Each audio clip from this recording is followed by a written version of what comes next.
calling all sports fans and athletes. Have you ever longed for a place to converse about your passion for sports? Hang out, talk sports, meet athletes, and be heard. Sports Chat TV. And here's your host, Brooke Brown.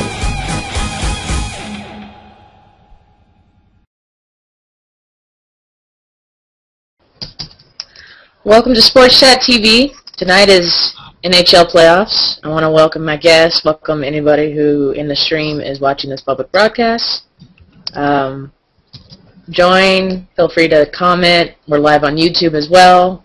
Comment on my channel there as well. And we'll get started. I would like to start with having Ken here, my guest, introduce himself and his familiarity with the sport and a little bit of background about himself. Yeah, hi, sure, thanks. My name is Ken Troupe, and I'm in Dallas, Texas, and I am a 17-year ticket sales marketing professional on the team side. Worked in a lot of sports, including 3 years or 4 years with the Dallas Stars in the NHL, and got a lot of knowledge, I think, on the sports industry as a whole, and pretty good knowledge on hockey. And I am now a social media kind of consultant that focuses on helping teams kind of bridge that gap between social media and how they could use it to engage with customers and sell more tickets. That's awesome. Great background. So, for all you out there, I apologize that this is happening currently during some really important NHL games that a lot of people are paying attention to. My game's kind of tomorrow, so I guess that's why I'm, hey, tonight, because I'm a Bruins fan. But anyway, that's beside the point. So let's get going about the matchups. First up, right now, it's looking like Pittsburgh is up 7 goals on Philadelphia, 7-3. What is your take on this matchup, and why do you think Pittsburgh is just? Oh, they just scored again, 8. Why do you think Pittsburgh has just been so dominating over Philadelphia, and why the Flyers are just, I guess breaking down is the word, or the phrase to use? What do you think about this, Ken? It's pretty shocking to me that the Penguins are coming back like they are, because it seemed like they were pretty much dead. Yeah. It's definitely going to be interesting. Where are they playing tonight? Are they? They're in Philadelphia, I believe. Wow, that's even bigger. So they go back home and. Yeah, and it's 8-3, and they still have another period to play. It's only there's 4:55 left in the second, so. They could score, just to be a high-scoring game when it's all said and done. How about, well, now the New York Rangers and Ottawa are tied at the end of the second. I know there's been a little bit of interesting stuff going on with the Rangers organization, but you said in the pre-show that you were more for the Senators, so let's talk about that. Well, I don't really have a loyalty with one or another. I'm pulling for the Senators just because the Rangers kind of I think they have they took the stance to have a no social media, no tweeting, no engagement policy during the playoffs for their players, and I just think that's a mistake. So that's the only reason I'm rooting against the Rangers. Gotcha. And do you think that rule really has any bearings on how they're playing, considering they've kind of been lackluster? I don't think so. I mean, I would hope not. I would hope the fact that you've taken away, Twitter or, whatever from your fans or from your players, that they're still professional enough to stay focused and come out and give a good effort. But I also have managed people for a long time, and I know that, keeping them happy keeps them focused on their job and doing a good job. And, maybe, I'm not saying this is the case, but maybe, somewhere in the back of some of those guys' heads, they're like, man, they can't believe that management or the coach or whatever is, kind of not letting us be who we are during the playoffs, and maybe somewhere they've kind of not given it the full effort in the back of their head. So I just know that it's good to keep employees happy, and players happy. That's great. Yeah, we have one viewer on YouTube as we speak. Excellent. So that's great.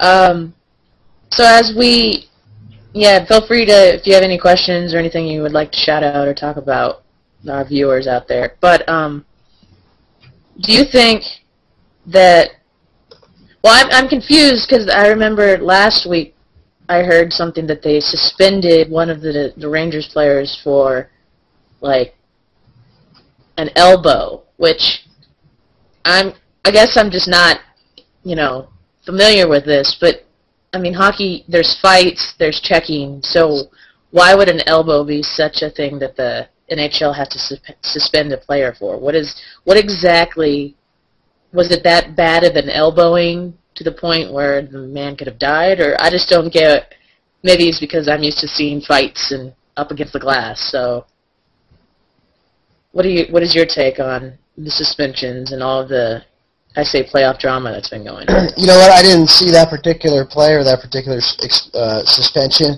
but I do find it odd. I don't know what happened or why the tone was set that the playoffs this year seem a lot more rougher and a lot more physical.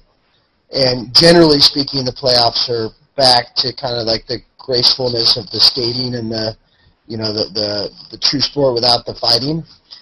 And I don't understand. I don't know why. What the genesis of the fighting this year was in the playoffs, and it definitely seems to be more of a regular season game they're playing in the playoffs. So it's unusual because I think a lot of teams are going to maybe lose some games because of power plays against them and things like that because of all the fighting right now. Yeah, I mean, it's been interesting to see. I don't know, I just feel weird because, that's part of the game is the fighting, but I mean, I guess it's been overly. It's definitely part of the game, and it's definitely something that the fans enjoy, but I just seems from what I've known and not being an NHL purist or an NHL, I wouldn't consider myself certainly not a lifelong fan. I just know what I know from when I've worked in the sport, but it does seem like they're playing a little bit different brand of playoff hockey this year than they have in years past. Yeah.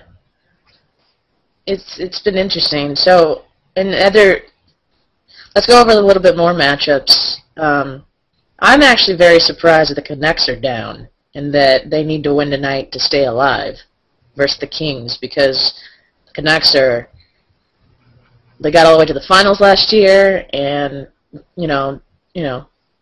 Canada loves hockey, Vancouver loves hockey. I'm not sure, the Kings in LA, when people think of LA sports, they think of the Lakers or the Clippers. They don't really necessarily think of the Kings. I mean, unless you are a big fan of hockey.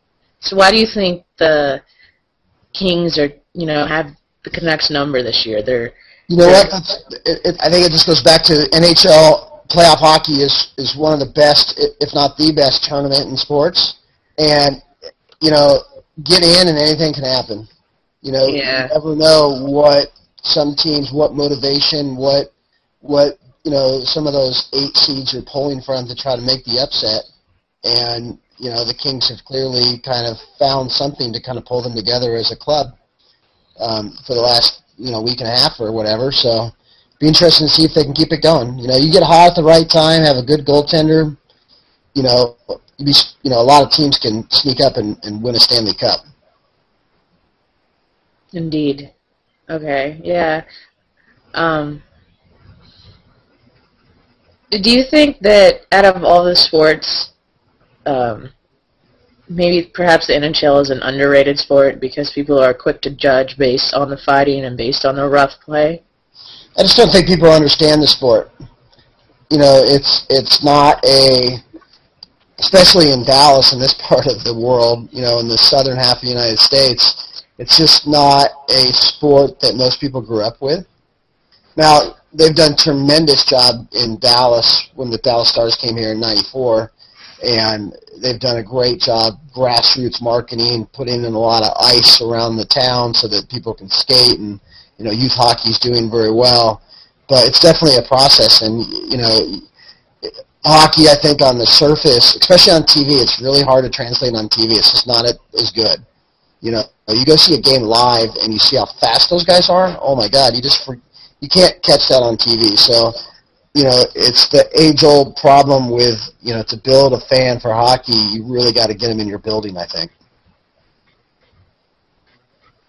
Great. Yeah, like I know it's interesting because the Coyotes are in the playoffs, you know, and not to say that Arizona's a big sports state, but it's interesting that they're doing well. And I haven't yet really experienced the Coyotes in their prime yet, but there's a minor league, like a CHL team, the Sundogs, that I've gone to many games of, and it's interesting even then to see the pace. But I also think CHL is a little bit more for entertainment than it is for the sport than NHL happens to be. It's still fun to watch, but it's not at the caliber. And as you said, you know, I don't think they skate as fast as, you know, NHL players, you know, do. So it's interesting to see the caliber and like what hockey and where hockey spans and how they're trying to make hockey more reachable for those who want to see it. But I still think that do you think the popularity of the sport is just never going to rise, being what you just said, you know, about not growing up with it? Or do you think that there's ways to make hockey seem a little bit more appealing to the masses? Wow, it's a good question. I mean, I know that, just to make a point about the minor league hockey, I know that definitely there's a big difference between the skill level. And it also seems like they seem to fight more at that level, and I think they do that because they know that that's what the fans are there to see. Yeah, that's what I've noticed. Not that there's a conspiracy theory, but I think those guys are definitely instructed to, you know, get out there and drop the gloves and mix it up from time to time. But as far as just growing the sport, I mean, you really have to. I've never really been impressed with the NHL as a whole with the marketing of their players. You know, there hasn't been that great, you know, player that just is able to carry themselves over from just being a hockey player to being a celebrity really since Gretzky. Yeah. I mean, I'm sure, you know, Mario Lemieux is a guy that's done, but really if you're probably in Phoenix, you don't know who Mario Lemieux is if you're, you know, a hockey fan 10 years ago or 5 years ago or whenever he stopped playing. But Gretzky you knew. And, you know, I think that like a guy like, you know, Sid the Kid, right, Crosby, I mean, if he can stay healthy, he's got the opportunity to kind of be one of those transcendent players that kind of crosses over. But he's also really handicapped by playing in Pittsburgh. No offense to all the Pittsburgh folks out there, but, you know, it's a tough market to market a guy nationally from. Yeah, so marketability is a big downfall in NHL right now from, other than is what you're saying, like, to clarify? I would think so, absolutely. Yeah, just that there's not enough players that are able to be marketable to the masses at this point. You know, do you think a lot of it has to do with how the teams are run and, you know, how the owners are? Because now, you know, Wayne Gretzky tried to be the owner and try to rebuild the Coyotes organization for years there, and then he's now since left. So, as like a manager and a coach and, you know, kind of a mentor to a lot of the players. So, I think one obstacle is it's really expensive. You know, they don't do a lot to help themselves grow within their own market with some of the pricing on their games at the NHL level for sure. You know, that's one of the problems. I think they don't have enough fans that are new fans and new to the sport coming through the door. They have to figure a way to attract the casual fan into their building and get them hooked, you know, and want to come back more. So right now the way the pricing is, and, you know, I just think there's so many other entertainment options that are fighting against, you know, the NHL. Especially in a lot of, you know, all the big markets. I mean, there's other sports as well, and they've kind of entrenched. And if you're going to go to 1 or 2 games a year, you're most likely going to pick a basketball or a football game or, you know, a baseball game before you do hockey. Yeah. So, I'm not sure if I answered your question. No, you did. To go back, do you think, is this a sport where teams can repeat? Like, do you think the Bruins will repeat this year, or do you think now with a lot of, like you said, it's a very entertaining and high-intense tournament, do you think that any, you know... I think it's very difficult to repeat in the NHL. When was the last team that won back-to-back? I'm not even sure. Yeah. So, all of us Bruins fans are, you know, not going to see it again. Well, you should be happy that you got the cup above your head once. Yeah. Last year. You know, don't... it's very difficult to do that again and again and again, I think. So, I think two problems is that, again, NHL tournament, you know, I think it's one of the best tournaments, and a player or a goalie in particular can get hot, stand on his head for, you know, 8 weeks or whatever the whole run of the playoffs is, and get themselves a championship. And also you have, you know, the more and more, and this is probably going to change even more next year with the collective bargaining agreement expiring, that there's going to be more power and more ability for the players to have more control as far as moving teams and free agency and things like that. So, you know, I hate to say it because I'm a big fan of building something in any sport that, you know, lasts over the test of time and is able to be competitive every year, but it's really hard now to build a dynasty, I think, in sports, not in hockey and in any sport, really. And do you think that the new agreement is going to cause a lockout like we've seen with the NBA and NFL this past year? Yeah, I think so. So next year we'll be seeing a lockout? I think so.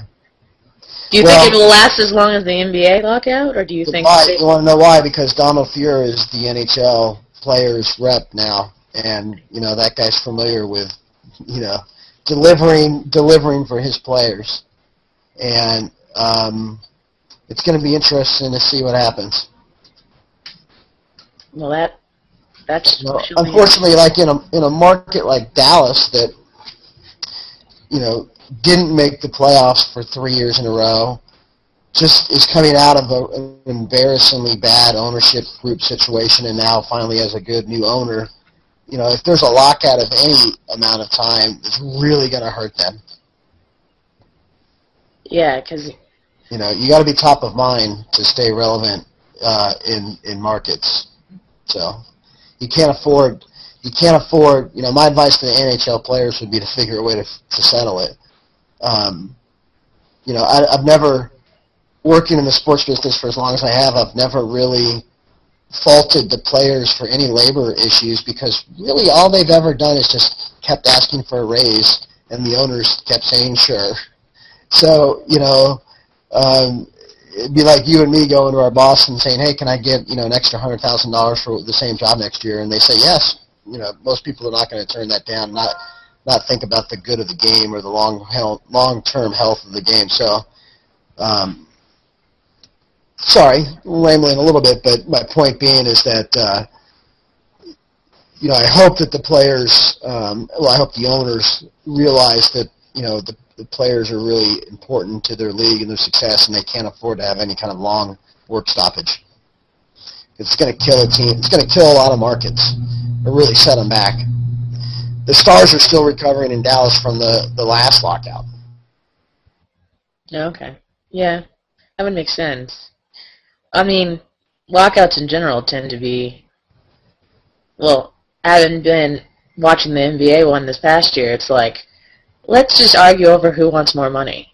And then it's like, well, that's going to trickle down into the economy of who works at the stadiums, who, you know, all of the, like, other lower income jobs that, you know, help the games happen. It's just interesting to see how that goes, but that goes with professional sports. So, as you said with the Stars, do you think the reason that do you think it's still Canadian sport, like, even though it's Canada and America, do you think that people just write it off as a Canadian sport? Because a lot of Canadians pay a lot of attention and are very passionate, and not as many Americans are. You know what? I just think it gets back to the fact that the general American, the most Americans, are just really busy with their lives, and they don't really have the time or the bandwidth to take on another sport, to dive in and understand what it is.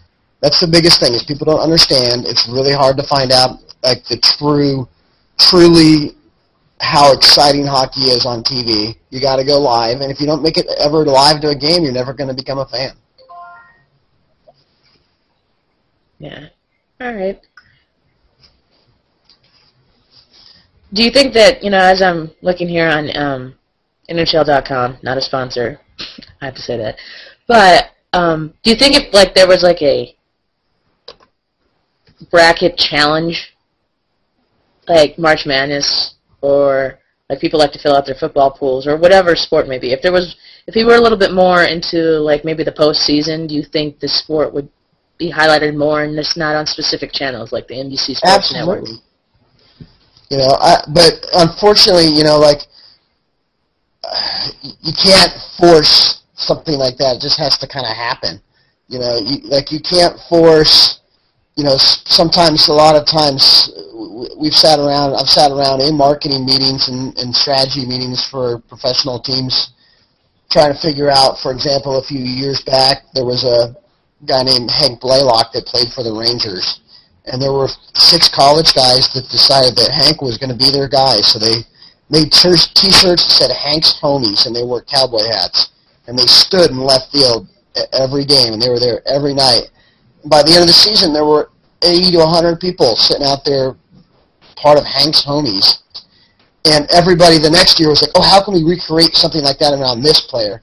You just can't. It has to kind of happen organically. And that's the same thing with, getting someone involved in a bracket challenge in the NHL is it's very difficult to kind of force that down. You have to make it unique and fun and try to get people involved in it, kind of where it seems like it's their idea, where it seems like it's their idea, not yours. I guess that's the key to, good marketers. They figure out how to make it seem like it's the idea of the consumer to jump on board with something. At least in my opinion. So on that case, does it come down to the marketing, experts within the NHL, that they're just lacking in getting fan involvement, public relations? I know there's I don't even know who it is, and it's Gillette maybe that's doing like a hockey, what I think one of the greatest traditions in sports, a really cool, unique tradition is the hockey beard and the fact those guys don't shave during the playoffs. And I know that there's a Gillette is kind of doing a thing and encouraging people to send in, photos of their, I think it's Gillette, encouraging people to send in photos of their hockey beards and things like that. But if I was the NHL, I would have tried to get buy-in from, some ESPN guys or something like that, and have some of those on-air guys, trying to grow their hockey beards out during the hockey playoffs, to just try to enhance more. Something organic like that would be more apt to help market the game than anything, I think. Not to get into this, but is there also a question of maybe because the sport isn't as diverse in players? I mean, they have players from all around the world, but what I'm getting at is different races and all of that, as maybe NFL, or do you think that has a bearing on how it appeals to the American masses, since we are a big melting pot? Potentially, yeah. I mean, I would think that definitely hockey has the perception probably that it's one of the more expensive sports to play as a youth. A lot of travel, a lot of equipment, uniform, things like that, where, basketball and football and, even baseball, it's less expensive and easier for the youth and for the diverse, kind of the inner city or those other areas to play. So the same problem that golf has. I mean, golf is kind of considered a country club sport, and it's difficult and hard to play because you have to have the money to get on those courses to play and stuff like that, and the clubs and all that. I would think that hockey has the same battle with attracting, kind of the urban youth, for sure. So. Yeah, I was just. What's that? I mean, Major League Baseball has a program called, RBI, which is where it's revived baseball in the inner city, and they've now, after I think it's been 15 years at least, or maybe 20 years they've been running it, they're just now seeing the fruits of their victory, of their efforts in getting, more inner city kids that are now showing up at minor league, major league type teams in that age. So it's definitely a process. It's a long haul, and I think that some folks in league offices probably want immediate returns, and they don't understand the big picture of trying to grow something organically over a time. So that's a challenge for sure.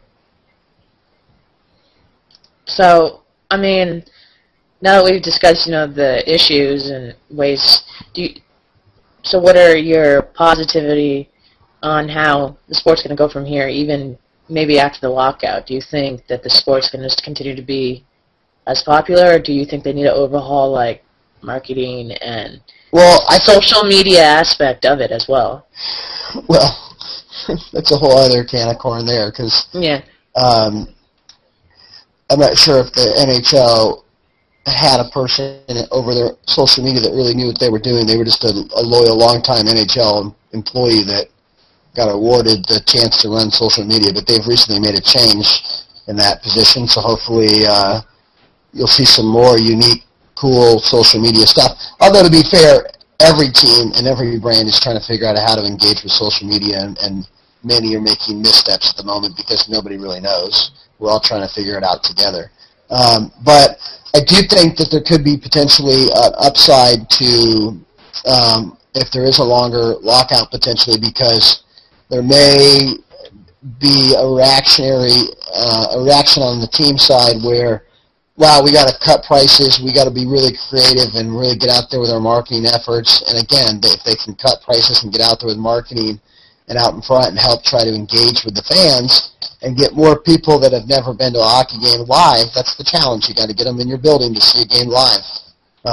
That might give them that might help them grow their fan base over the course of the next, however long this agreement's going to be for, whether it's the next 6, 8, or 10 years. So there might be a silver lining in the lockout, I guess, the short version. So they have a long way to go to reach the media potential that maybe a lot of the other sports do in popularity? Or that's another question, like, do you think that it's just not as, like ESPN doesn't pay as much attention, and, it just seems like media kind of sidesteps. They'll say, okay, this is what's going on in the playoffs, but then they'll, like, focus on something going on, who's being drafted in the NFL right now and all that. Do you think...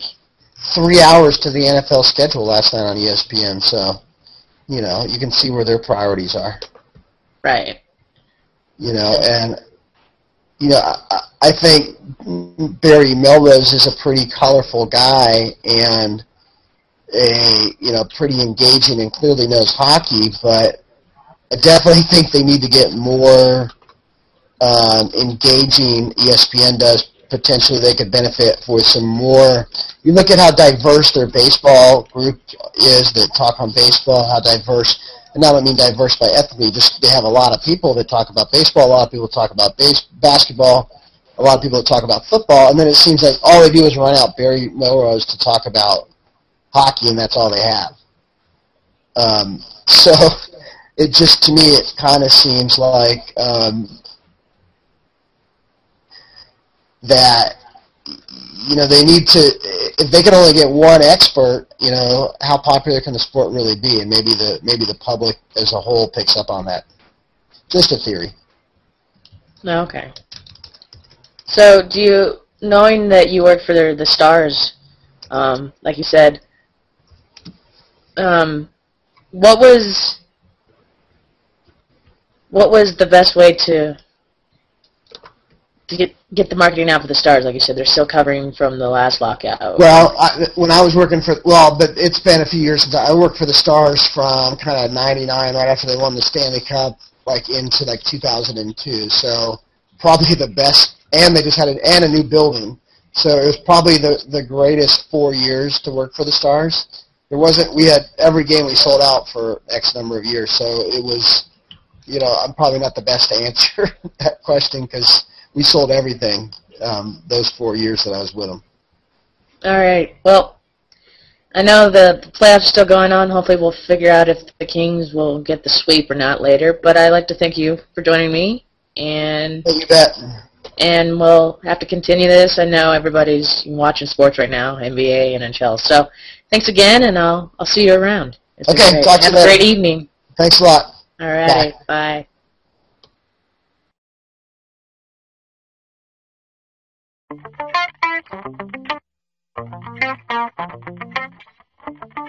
Bye.